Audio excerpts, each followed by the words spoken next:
आपण पाहतोय सांगलीच्या 100 फुटी रोडला असणारा हा मोठा नाला आहे।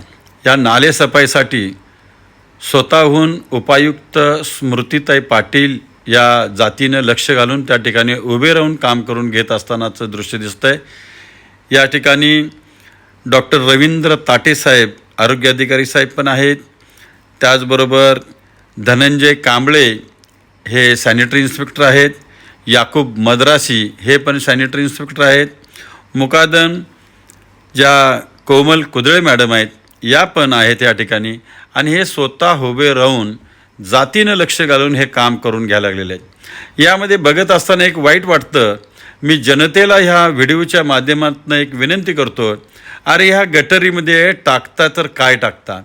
अरे तुम्ही काय काय टाकलेलं आहे बघा। याच्यामध्ये गाद्या उसूशासुद्धा तुमच्या घरामध्ये नको असलेल्या टाकले आहेत। किती विचार तुमचे लो विचार आहेत बघा, याच्यावरून कळतं आहे। तर असा टनानं आज हा 5 टन सुमारे कचरा काढलेला आहे एकाच ठिकाणावरून। तर ही चूक यापुढे तुम्ही नागरिक म्हणून करू नका। अशा वस्तू तुम्ही या गटरीमध्ये टाकू नका, याचा त्रास तुम्हाला पण होणार आहे।